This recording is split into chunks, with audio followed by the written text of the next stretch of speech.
Palakpakan po natin. Magandang...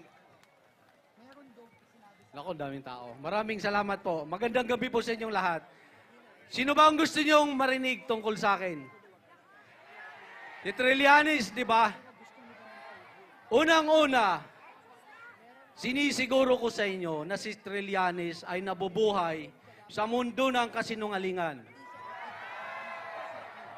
Kaya ulitin ko sa iyo, Senator Trillanes, lumabas ka sa pinagtataguan mo at harapin mo ako.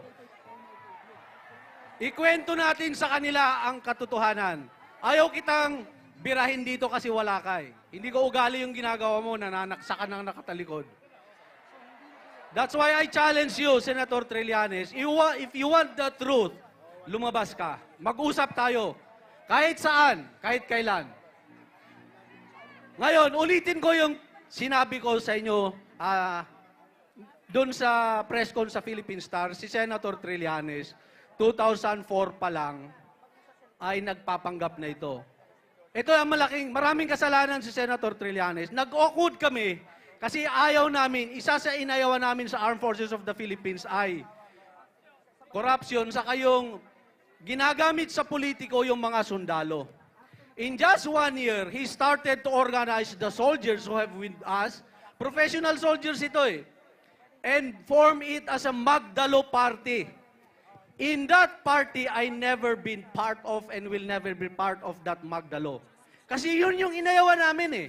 Isang taon pa lang, ginawa na niyang political party. Yung mga sundalo who were with us para labanan yung hindi tama sa gobyerno, especially inside the armed forces. Sonny Trillanes, bakit mo ginawa yan sa mga sundalo natin? Bakit mo ginawa yung inayawan natin? Bakit mo pinoliticize yung mga professional soldiers natin? Pangalawa, nagpapanggap itong hindi corrupt. Hindi totoo yan. 2004 pa lang, I witnessed him receiving money from politicians coming from the families of ousted president because of a perceived corruption. I challenge you, Sonny, nandun na sa social media, yung picture namin, nakapaligid sa table, kung saan dineliver sa kanya, at yung nag-deliver, sabi niya, Sonny, ito na yung request mo. Tumambad sa mukha ko, pera. Kasi pagbalik namin sa kulungan, sabi ko, Sonny, in your next meeting with these politicians, please don't invite me to be part of. So, yan. And then in 2012, nagpapanggap din dito si Sonny Trillanes na makabayan. 2012, I was about to go to Scarborough. Kasama ko mga ngisda at mga bata. Mr. Aquino, Mr. President Aquino, you have a lot of explaining to do with the Filipino people. Kayo ni Sonny Trillanes. Alam nyo ba, noong 2012, nandun na kami sa Masinloc, Zambales. Nagkakarga na kami ng mga, May, ng aming mga gamit para we will go to Scarborough, occupy Scarborough so that China will not take it over from us. Tumawag si Presidente. Dahil nauna, pinadala niya yung armed forces. Sabi ko, no, I'm a civilian. Hindi na ako sakop ng chain of command nyo. Tumawag yung commander ng Coast Guard. Sabi ko, hindi pwede. Tutuloy kami. The third caller is the President. Ganito ang discussion namin ni Presidente Aquino. Nick, pwede ho bang makisuyo? Bakit po, Mr. President? Baka pwedeng, huwag niyo munang ipagpaliban yung inyong paglalayag. Kasi si Sonny ay makikipag-usap sa China. Okay, at that time, mga kababayan, akala ko si Sonny Belmonte, the Speaker of the House. Because 2012 po ito, hindi ko inaakalang yung aking kaselda ay magaling na sa foreign policy. Nakaya na niyang i-represent yung ating bansa sa bansang China. So sabi ko kay Mr. President, sige, I'll talk to my crew. So, he hung up. Nag-usap-usap kami magkakasama. Sabi ko, in-explain ko sa kanila, meron daw pag-uusap. Baka maayos pa doon ang pag-uusap. Pagbigyan natin ng si Mr. President. Because the President assured me that if that back-channeling and bilateral talks Sonny is doing and the government is doing with China, he will approve the activity. O di sabi ko, wag mo natin tuloy. And then he called up after 10 minutes and confirmed to me kung okay lang itigil. Eh di tinigil namin. O sige, sir, it is all in the news. You can research this. Nandun pa sa naka-upload pa itong discussion namin ni Presidente. Ngayon, August of the same year, we lost Scarborough. That is after Sonny Trillanes went to Beijing and spoke, I don't know kung pinag-usapan, 16 times. Ano ginawa niya for 16 times sa Beijing makipag-usap?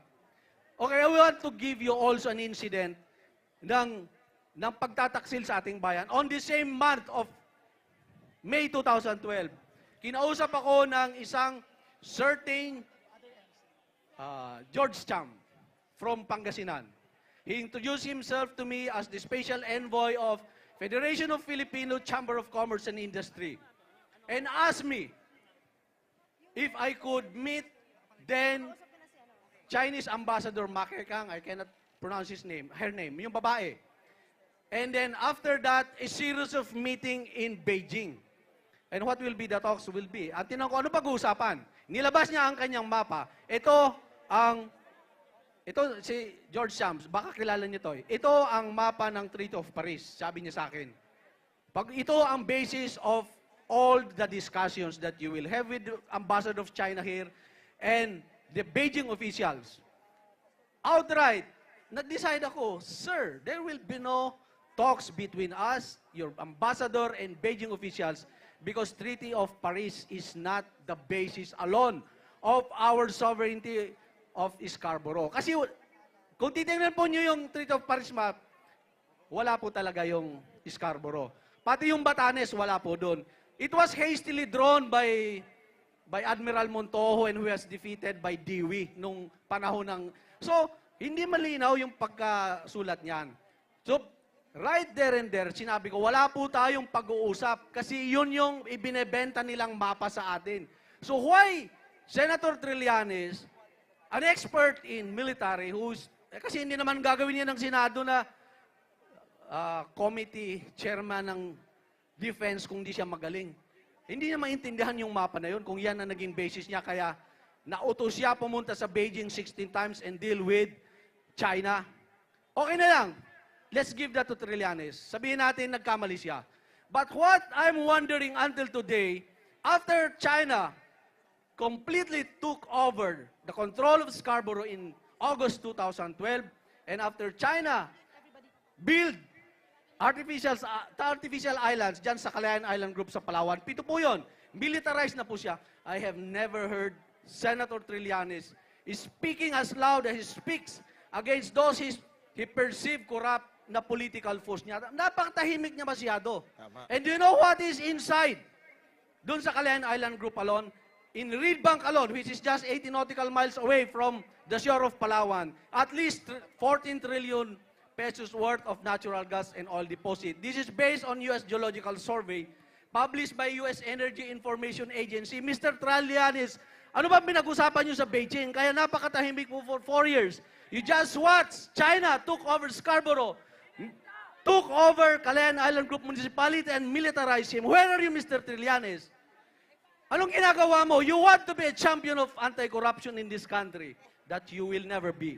You want to be a champion of patriotism in the country and you will never be. If you want to be called champion in this country, I will have now proclaiming you to be the undisputed heavyweight champion of lies. Stay there with a lot of fishermen in 2012.